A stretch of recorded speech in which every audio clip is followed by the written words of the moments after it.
Kaya sana po, ito po ang tingnan natin. Ito po ay urgent, emergency na po ito. Kailangan po natin itong aksyonan na ngayon na dahil baka may dumating na naman na bagyo.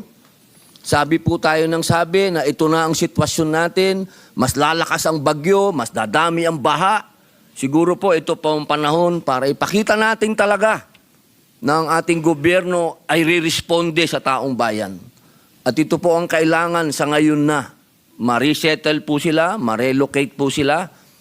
Diyan po sa Negros, ako na po mismo naghahanap ng lupa para sa kanila. Ang sagot sa akin, hindi dito. Mahirap humanap ng lupa dito dahil puro asindero dito.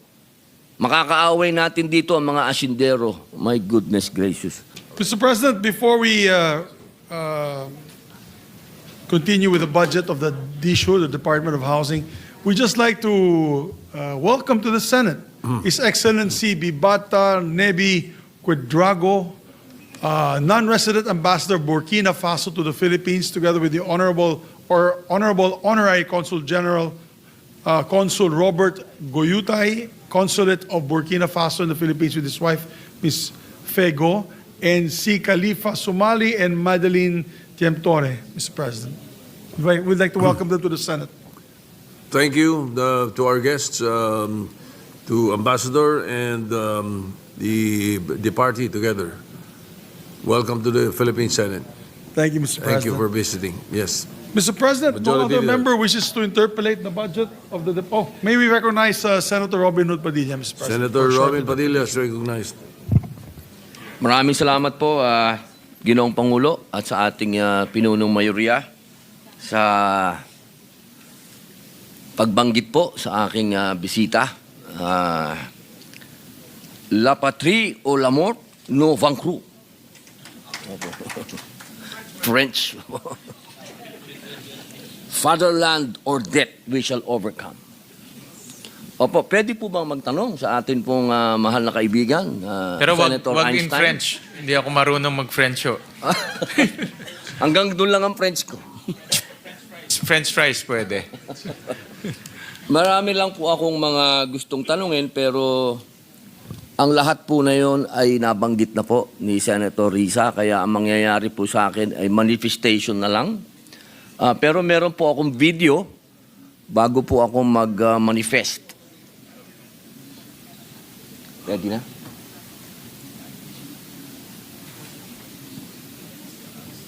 Sir.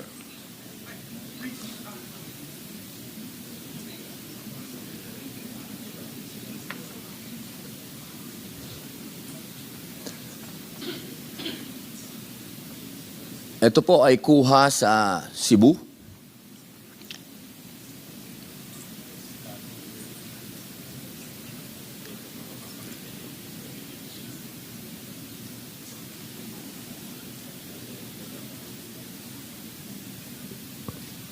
Na-interrupt po ang video, pero malinaw naman po doon sa video, nakita po natin na nakalulungkot po ang sitwasyon na ito sapagkat dito po nagkaroon po ng Lina Law. At ito po yung RA 7279. Sa Section 29, ang sabi po doon, resettlement. Within 2 years from the effectivity of this act, the local government units, in coordination with the National Housing Authority, shall implement the relocation and resettlement of persons living in danger areas such as esteros, railroad tracks, garbage dumps, river banks, shorelines, waterways, and other public places such as sidewalks, roads, parks, and playgrounds. The local government unit, in coordination with the National Housing Authority, shall provide relocation or resettlement sites with basic services and facilities and access to employment and livelihood opportunities sufficient to meet the basic needs of the affected families. Nais ko lang pong magkwento po sa inyo dahil hindi lang po ako galing sa Cebu, galing din po ako sa Negros. at galing din po ako sa Bicol Region.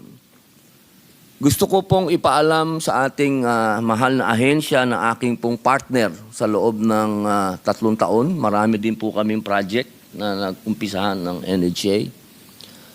Gusto ko pong iparating po sa inyo na karamihan po sa mga napuntahan kong tamaan ng kalamidad, isa lang po ang kanilang kahilingan.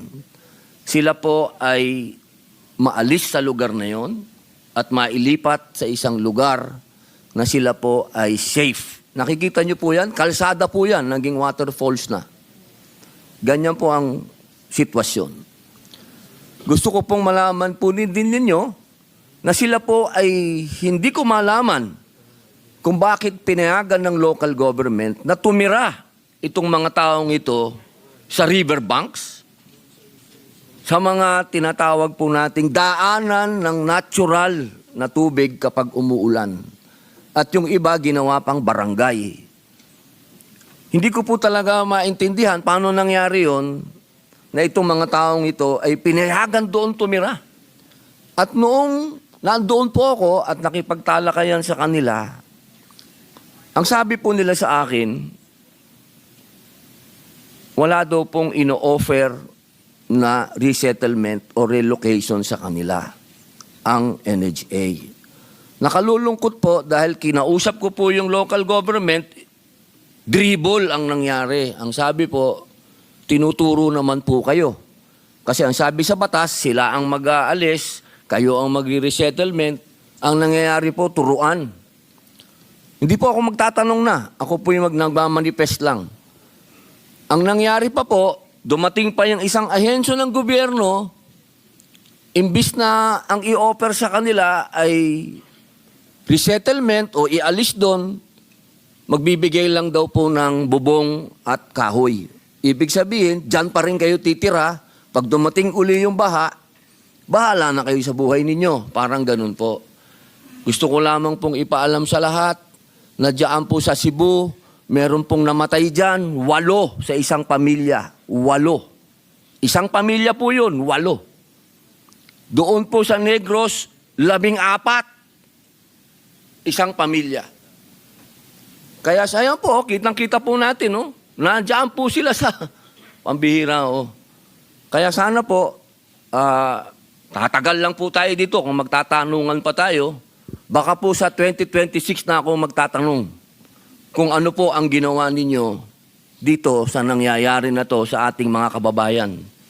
Mga mahal kong nasa gobyerno, hindi na po namamatay sa lunod sa tubig ang ating mga kababayan. Namatay po sila sa lunod sa putik. Nung pumunta po ako, lagpas tao ang putik. Hindi na po makita. Yung pong isang pamilya, hindi nila nakita na yung kapatid niyang 3 dahil nalibing na po sa putik. Kaya sana po, ito po ang tingnan natin. Ito po ay urgent, emergency na po ito. Kailangan po natin itong aksyonan na ngayon na dahil baka may dumating na naman na bagyo. Sabi po tayo ng sabi na ito na ang sitwasyon natin.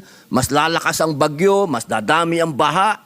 Siguro po ito po ang panahon para ipakita natin talaga na ang ating gobyerno ay re-responde sa taong bayan. At ito po ang kailangan sa ngayon na. Ma-resettle po sila, ma-relocate po sila. Diyan po sa Negros, ako na po mismo naghahanap ng lupa para sa kanila. Ang sagot sa akin, hindi dito. Mahirap humanap ng lupa dito dahil puro asindero dito. Makakaaway natin dito ang mga asindero. My goodness gracious. Kaya sana po, mga mahal kong kababayan sa ating gobyerno at sa inyo po, tulungan niyo po ako. Sa 2026 na po ako magtatanong. Maraming salamat po. Maraming salamat, Senator Robin. At loud and clear po ang inyong mensahe sa Department of Housing. At nanggaling rin po ako dyan. At tama ho kayo, yan talaga ang sigaw ng mga kababayan natin sa Cebu, particularly sa Talisay, sa Cebu City, sa Mandaue, na mabigyan ho sila ng disente at ligtas na pabahay. No? Ayaw naman ho nila tumira doon, pero dahil sa hirap ng buhay at wala rin paglilipatan, kumbaga napuwersa ho silang tumira ho doon. Pero ang DSUD at nakikipag-coordinate po sa mga local government units. Very challenging dahil bibili ho ng lupa. Pero nagko-coordinate ho sila para po mailipat itong mga pamilyang ito sa mga danger zones or danger areas. Kaya maraming salamat sa inyong pagbibigay ng paalala